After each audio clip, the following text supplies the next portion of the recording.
दोस्तों आज के वीडियो में मैं आप लोगों के साथ में कुछ ऐसे पौधों की कटिंग को शेयर करूंगी जो मात्र 1 से 2 इंच की कटिंग में बहुत ही आसानी से ग्रो हो जाते हैं। इसके अलावा साल में इनको आप कभी भी कटिंग के द्वारा ग्रो कर सकते हैं, लेकिन फरवरी से अप्रैल के बीच में ये बहुत तेज़ी से कटिंग से ग्रो होते हैं। सभी पौधे काफ़ी हार्डी हैं, साथ ही साथ परमानेंट है।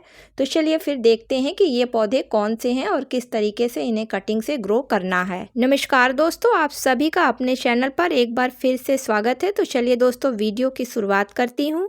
तो दोस्तों सबसे पहले जान लेते हैं कि गर्मी के सीज़न में किसी भी कटिंग से अगर आपको 100% रिजल्ट लेना है तो उसके लिए 3 बातों का ध्यान रखना काफ़ी ज़रूरी है।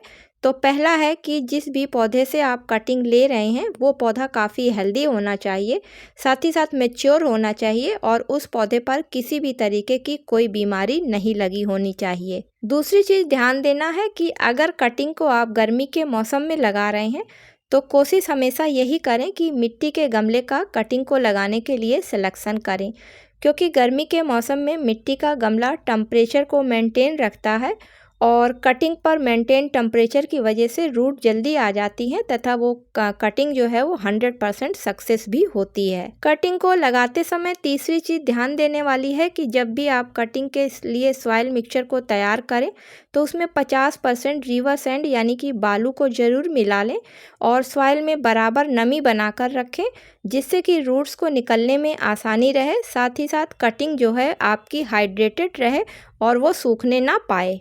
सबसे पहला पौधा लेते हैं जो कि 1 से 2 इंच की कटिंग में बहुत आसानी से ग्रो हो जाता है। तो ये हमारा लेमन ओरल ग्रास, जिसको कि सैडम ग्रास के नाम से भी जानते हैं। फ्रेंड्स, ये पौधा बिल्कुल देखने में पाल्टोलाका पौधे की तरीके से लगता है और इस पर अप्रैल से अगस्त सितंबर तक बराबर छोटे छोटे पीले रंग के फूल आते हैं और इस पौधे को हैंगिंग बास्केट में लगाने पर यह पौधा काफ़ी खूबसूरत लगता है। सैडम प्लांट एक बहुत ही लो मेंटेनेंस प्लांट है और ये एक सकुलेंट्स प्लांट की श्रेणी में आता है। फ्रेंड्स, इसकी एक छोटी सी कटिंग को अगर आप मिट्टी में गाड़ देते हैं तो उसमें 6 से 7 दिनों में रूट आ जाती है। अगला पौधा हमारा टर्टल वाइन का है। ये पौधा भी बहुत तेज़ी से फैलता है और फ्रेंड्स मात्र 15 से 20 दिन में ये पूरे गमले में भर जाता है। टर्टल वाइन का पौधा मिट्टी पर फैलकर आगे बढ़ता है और इसकी मिट्टी में जहाँ जहाँ इसके नोट्स टच करते हैं वहाँ पर इस पर रूट्स आ जाती है। इसलिए अगर इसकी सिर्फ 1 से 2 इंच की कटिंग को हम लेते हैं तो उससे नया पौधा बहुत तेज़ी से तैयार हो जाता है। इसकी कटिंग को लगाने के लिए बस आपको एक पौधे से छोटी सी कटिंग को लेना होता है और उसको मिट्टी में हल्का सा दबा देना होता है। इस पर रूट्स बहुत जल्दी आ जाती हैं और रूट्स आने के बाद में तुरंत इस पर नई पत्तियाँ भी निकलने लगती हैं। अगला पौधा हमारा जेट प्लांट है। जेट प्लांट भी बहुत तेज़ी से और बहुत आसानी से कटिंग से ग्रो होने वाला पौधा है और इसकी एक अगर बहुत छोटी सी भी आप कटिंग को लगा देते हैं तो भी इस पर बहुत जल्दी रूट आ जाती हैं। जेट प्लांट की कटिंग एक ऐसी कटिंग है कि जिसको अगर आप ग्रो करते हैं तो आपको 100% रिजल्ट मिलता है। इसकी कटिंग कभी भी फ्रेंड्स फेल नहीं होती है। अगला पौधा हमारा रिबन प्लांट, जिसको कि स्पाइडर प्लांट्स के नाम से भी लोग जानते हैं। ये एक इंडोर प्लांट्स है और काफ़ी लकी पौधा माना जाता है। फ्रेंड्स, इसको भी कटिंग के द्वारा छोटी से लगाना बहुत आसान है, क्योंकि इस पौधे पर आपने देखा होगा कि एरियल रूट्स निकलती हैं। बस आपको करना क्या है, उन एरियल रूट्स को आपको निकाल के और मिट्टी में हल्के से दबा देना है। तो आप देखेंगे 6 से 7 दिनों में आपका नया पौधा तैयार हो जाएगा। अगला 1 से 2 इंच की कटिंग में लगने वाला हमारा पौधा मॉस रोज़, जिसको कि पाल्टोलाका के नाम से भी जाना जाता है। फ्रेंड्स, इस पे रंग बिरंगे फूल गर्मियों में देखने में बहुत खूबसूरत लगते हैं और इसे गर्मियों के फूलों का राजा भी बोला जाता है। और इस प्लांट्स की कटिंग को लगाना बहुत ही आसान है। इसमें 3 से 4 दिन में ही कटिंग के ऊपर रूट्स आ जाती हैं। तो इसको लगाने के लिए आप ऊपर से कटिंग को ले लें छोटी सी और उसको किसी भी मिट्टी में गाड़ दें, तो आप देखेंगे 3 से 4 दिन में वो पौधा आपका बनके तैयार हो जाता है। अगला प्लांट हमारा मनी प्लांट का है। मनी प्लांट को भी साल में कभी भी आप कटिंग के द्वारा ग्रो कर सकते हैं।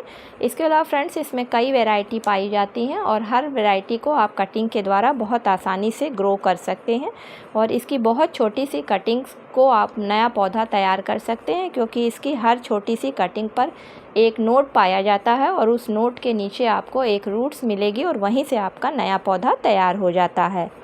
अगला पौधा हमारा स्नेक प्लांट, जिसको कि सैंसेवेरिया के नाम से भी लोग जानते हैं।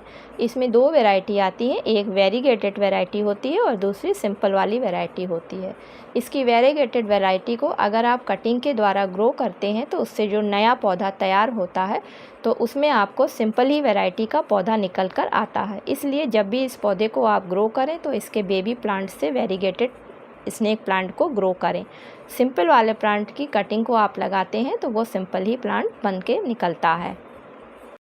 स्नेक प्लांट की कटिंग भी 2 इंच के टुकड़े से बहुत आराम से लग जाती है, क्योंकि लगभग 1 इंच के करीब इसका मिट्टी में नीचे टुकड़ा दबाना पड़ता है और उस पर रूट्स आती हैं। बाकी ऊपर के 1 इंच वाले से नया पौधा बन के तैयार हो जाता है। अगला पौधा 1 से 2 इंच की कटिंग में ग्रो होने वाला पोर्सिलेन है। पोर्सिलेन भी मॉस रोज़ की ही फैमिली का मेंबर है और इसमें रंग बिरंगे फूल गर्मियों में आते हैं जो देखने में काफ़ी खूबसूरत लगते हैं। तो फ्रेंड्स, इसकी भी कटिंग अगर आप ऊपर से टिप पर से 1 से 2 इंच के बीच की निकाल लेते हैं और उसको मिट्टी में गाड़ देते हैं तो आप देखेंगे कि उस पर 6 से 7 दिन में रूट्स आ जाती हैं। अगला पौधा हमारा वॉन्डरिंग ज्यू का है, जो कि एक इंडोर प्लांट से साथ ही साथ अपनी रंगीन पत्तियों की वजह से पहचाना जाता है। इस पौधे को छोटे गमलों में और हैंगिंग बास्केट दोनों में ही बहुत आसानी से ग्रो किया जा सकता है। दोस्तों, इसकी भी एक छोटी सी कटिंग लगभग 1 से 2 इंच की अगर आप मिट्टी में गाड़ देते हैं नोड एरिया से तो उस पर बहुत जल्दी नई रूट्स निकल आती हैं और एक नया पौधा बनकर तैयार हो जाता है। अगला पौधा हमारा पर्पल हार्ट लीफ का है। तो दोस्तों, इसकी भी पर्पल कलर की पत्तियां देखने में काफ़ी खूबसूरत लगती हैं और ये भी एक इंडोर प्लांट है। इसको भी आप हैंगिंग बास्केट में और छोटे गमलों में लगा सकते हैं। इस पर भी बैगनी कलर के फूल आते हैं जो देखने में काफ़ी खूबसूरत लगते हैं। इसकी भी एक छोटी सी कटिंग, यानी अगर 1 से 2 इंच की कटिंग आपको कहीं मिल जाती है तो उसको लाकर अगर आप लगा देते हैं तो उससे एक नया पौधा बहुत जल्दी बनकर तैयार हो जाता है। अगला पौधा हमारा बेबी सनरोज़ का है। तो दोस्तों, इस पे भी पिंक कलर के छोटे छोटे फूल आते हैं। ये भी एक इंडोर प्लांट है और पौधा बहुत तेज़ी से ग्रो होता है गर्मी के समय में। इसकी भी एक छोटी सी कटिंग को अगर आप लगा देते हैं तो बहुत आसानी से इससे एक नया पौधा तैयार हो जाता है। इस पौधे को बहुत कम पानी की ज़रूरत पड़ती है, क्योंकि ये पौधा एक तरीके से सक्युलेंट पौधे की श्रेणी में आता है। तो दोस्तों, ये थे कुछ ऐसे पौधे जिनकी अगर आप 1 से 2 इंच की कटिंग लाकर लगा लेते हैं तो ये पौधे एक नए पौधे का रूप ले लेते हैं। साथ ही साथ ये पौधे हार्डी होते हैं और परमानेंट होते हैं। तो एक बार अगर आप इनकी कटिंग को लगाते हैं तो फिर सालों साल ये आपके बगीचे में बने रहते हैं।